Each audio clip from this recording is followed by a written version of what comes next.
اس جھوٹے خدا کا مقابلہ بھی ہے، اس باطل کا کیا ہے؟ مقابلہ بھی ہے۔ تو نفاق مقابلے کے لیے تیار نہیں ہوتا۔ یہاں قرآن میں اب ان خصائل کو بیان کیا گیا ہے۔ مثلا ان آیات کے اندر میں خلاصہ ان ساری چیزوں کا آپ کو ایک خلاصے کی صورت میں بیان کر دوں جو پچھلی آیت نمبر 8 سے آیت نمبر 20 تک بیان ہوئی ہے سورہ بقرہ میں۔ آیات نمبر 8 سے 20 تک اس کا میں خلاصہ آپ کے ذہن میں ریویو کر دوں تازہ، کہ ان منافقین کا خلاصہ، ان کی علامات کیا ہے کہ دعویٰ تو ایمان کا کرتے ہیں، منافقین دعویٰ تو ایمان کا کرتے ہیں مگر صرف زبانی حد تک۔ اب آپ کو سمجھ آ گئی کہ منافق صرف زبانی حد تک دعویٰ ایمان کرتا ہے، عملی ایمان کی طرف جد و جہد نہیں کرتا۔ جہاد میں اس سے تقریر کرواؤ تو اتنی زبردست تقریر کرے گا کہ دنیا پہ ایک آتش لگ جائے گی، آگ لگ جائے گی، مگر جب جہاد کے لیے حضرت کو کہو کہ تھوڑا سا آگے مجاہدے کے لیے نکلو، مگر آگے بڑھنے کے لیے تیار نہیں ہوتا۔ زبان، لطافت، فصاحت، بلاغت، اس میں اس جیسا اس کا ثانی کوئی نہیں ہوگا، مگر عمل میں جب اس سے کہا جائے کہ حضرت اس اپنے کہے ہوئے پہ ذرا آگے بڑھیے، تو منافق پہ آگے بڑھنا بھاری ہوتا ہے۔ یہاں بیان کیا جا رہا ہے دعویٰ ایمان کا صرف زبانی حد تک کرتے ہیں اور باطن سے اس کی تصدیق سے خالی ہوتے۔ یہ پہلی اس آیت میں نشانی بیان کی گئی۔ پھر دوسری یہ کہ محض توحید اور آخرت پر ایمان کو کافی سمجھتے ہیں اور رسالت محمدی پر ایمان اس قدر ضروری نہیں سمجھتے۔ یہ منافق کی دوسری بڑی علامت ہے۔ یہ قرآن آپ کو بیان بنا رہا ہوں، سمجھا رہا ہوں تاکہ ہم قرآن سمجھ۔ تیسری یہ ہے کہ دھوکہ دہی اور مکر و فریب کی نفسیات، منافقانہ نفسیات ہوتی ہی دھوکہ دہی اور مکر اور فریب پہ مبنی ہوتی ہے۔ کسی حقیقت پہ منافق کبھی جمع نہیں ہو سکتا، وہ ہر دم دوسرے کے ساتھ مکر کرتا ہے، فریب کرتا ہے، چال بازی کرتا ہے۔ پانچویں چیز یہاں بیان ہوئی کہ قلب و باطن کا بیمار ہونا، کہ منافق کا قلب اور باطن کیا ہوتا ہے؟ بیمار ہوتا ہے۔ اور وہ کیا بیماری لگتی ہے قلب و باطن؟ منافق کے قلب و باطن کو کیا بیماری لگتی ہے؟ وہ بیماری وہ پیچھے بیان کر دیا کہ رسالت محمدی کا انکار، یہ بیماری ہے۔ اور قرآن نے پانچویں پھر اسی آیات کے اندر پھر بیان فرمائی کہ منافق کے اندر ایک اور نشانی بڑی سخت پائی جاتی ہے، وہ کیا ہے؟ پانچویں جھوٹ بولنا۔ قرآن نے خود ان آیات کے اندر اس کو بیان کر دیا ہے۔ میں نے جو آیات پڑھ دی ہیں آپ کے سامنے، منافق ہمیشہ مسلسل جھوٹ بولتا رہتا ہے۔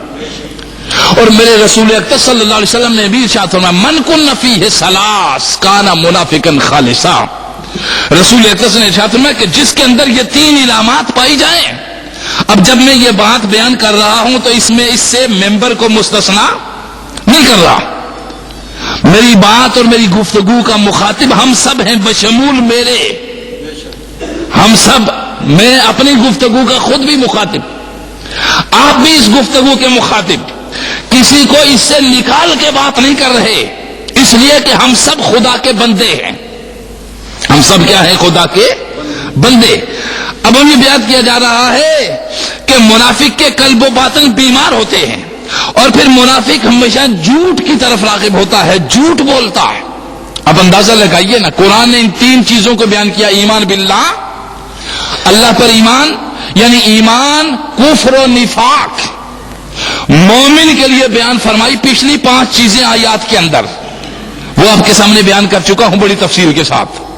اور پھر کافر کے لیے بیان کی ہیں وہ چیزیں جو میں نے بیان کر دی ہیں اختصاراً، کہ نصیحت کو قبول ہی نہیں کرتا، بس اس نے اپنی راہ ہی الگ کر لی ہے، وہ بالکل الگ، اس نے اپنی راہ ہی الگ کر لی ہے۔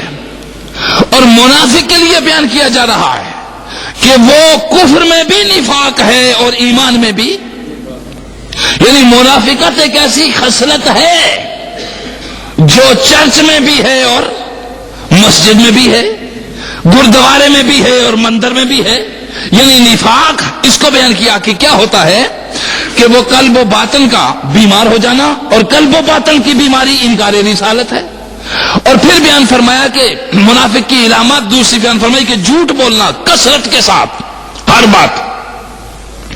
بات پہ کیا بولنا. حضور نے ارشاد فرمایا من کن فیہ ثلاثۃ کان منافقا خالصا، فرمایا جس کے اندر یہ تین علامات پائی جائیں وہ خالص منافق ہے. اذا احد غدر واذا اؤتمن خان واذا حدث کذب. ارشاد فرمایا کہ جب بھی وعدہ کرے کسی کے ساتھ تو وعدہ خلافی کر جاتا ہے. وعدہ کرتا ہے تو کیا کر جاتا ہے؟ وعدہ خلافی کر جاتا ہے. اور پھر فرمایا وَإِذَا اؤْتُمِنَ خَانَ، جب اس کے پاس امانت رکھی جائے تو اس امانت میں خیانت کر جاتا ہے. اور پھر فرمایا وَإِذَا حَدَثَ، جب بھی بات کرتا ہے تو بات میں جھوٹ استعمال کرتا ہے. لہذا ہم کو کیا چاہیے کہ قرآن یہ بیان کر رہا ہے، زبان رسالت یہ بیان کر رہی ہے کہ جس شخص کے اندر بھی اس طرح کی تین خصائل پائی جائیں، اب پھر میں اس بات کو دہراؤں گا، اس سے کوئی عالم مستثنا نہیں ہے، اس سے کوئی پیر فقیر مستثنا نہیں ہے، اس سے کوئی مقتدر مستثنا نہیں ہے، اس سے کوئی بڑا مستثنا نہیں ہے. یہ تمام کا تمام قانون محمدی ہے، شریعت محمدی ہے. یہ قرآن بیان کر رہا ہے جس شخص کے اندر بھی یہ تین علامات اور تین چیزیں پائی جائیں وہ منافقت ہے. اور منافقت جس کے اندر بھی پائی جائے، جہاں بھی پائی جائے، جتنی بھی پائی جائے وہ بری ہے. لہذا ہمیں اس منافقانہ رویے سے بچنا ہوگا، تب جا کے ہمارے دل کے اندر نور ایمان آئے گا. اور جب تک نور ایمان نہیں آتا اس وقت تک ہماری عبادات لذتوں سے، سجدے لذتوں سے آشنا نہیں ہو سکتے. لہذا ہماری عبادت ہم کو بدی سے نہیں بچا سکتی جب تک ہم لذت آشنا نہیں ہوں گے. اور لذت آشنائی اس وقت تک میسر نہیں آتی جب تک کفر و نفاق کی گندگی کو دل سے صاف نہیں کر دیتی. کفر و نفاق کے ہوتے ہوئے عبادتیں نتیجہ خیز نہیں ہوتی میری جان. کفر و نفاق کے ہوتے ہوئے عبادتیں رزلٹ نہیں دیتی، بالکل نہیں دیتی، نتیجہ بالکل پیدا نہیں کرتی. پریکٹس ہے. کفر و نفاق کے ہوتے ہوئے نماز ایک محض کیا ہے؟ ورزش ہے. حج محض ایک سیر و سفر ہے. اور روزہ محض ایک بھوک ہے. اور زکوٰۃ صرف ایک ٹیکس ہے، اس کے سوا اور کچھ بھی نہیں میری جان. اس کے سوا اور کچھ بھی نہیں ہے. اس لیے کہ خود قرآن بیان کر رہا ہے، خود رسول اللہ بیان فرما رہے ہیں، خود قرآن حکیم اس بات کو وضاحت کر رہا ہے کہ جس کے اندر اس طرح کی علامات پائی جائیں وہ سمجھ لو کہ نفاق کے اندر گھسا ہوا ہے. اور نفاق کا ماحول اتنا عجیب ہوتا ہے، منافقت کا ماحول اتنا عجیب ہوتا ہے کہ اس پہ دھوکہ دہی کا گمان ہوتا ہے. منافقانہ ماحول دھوکے کا ماحول ہوتا ہے. کافرانہ ماحول دھوکہ نہیں دیتا کسی کو. ارجن سنگھ کسی کو دھوکہ دے گا؟ جی رتن سنگھ کسی عبداللہ کو دھوکہ نہیں دے سکتا. جی ودیال شرما کسی غلام رسول کو دھوکہ نہیں دے سکتا. جی الیگزینڈر کسی عبد الرحمان کو دھوکہ نہیں دے سکتا، چونکہ اس نے اپنی حدیں الگ کر لی ہیں. جی اس نے اپنی حدیں الگ کر لی ہیں. وہ کفر میں چلا گیا ہے، اس کا نام بھی اہل کفر والا ہے، اس کا کام بھی اہل کفر والا ہے. دھوکہ کس چیز سے کھایا جا رہا ہے؟ نفاق سے. دھوکہ کس چیز سے ہو رہا ہے؟ منافقت سے.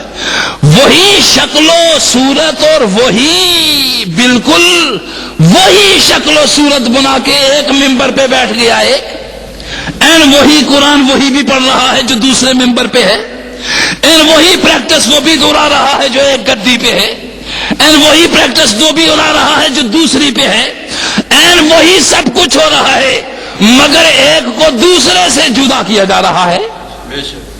ایک کو دوسرے سے جدا کیا جا رہا ہے، نفاق بویا جا رہا ہے، تفرقہ بازی اور فرقہ واریت بوئی جا رہی ہے. جس نے امت کا شیرازہ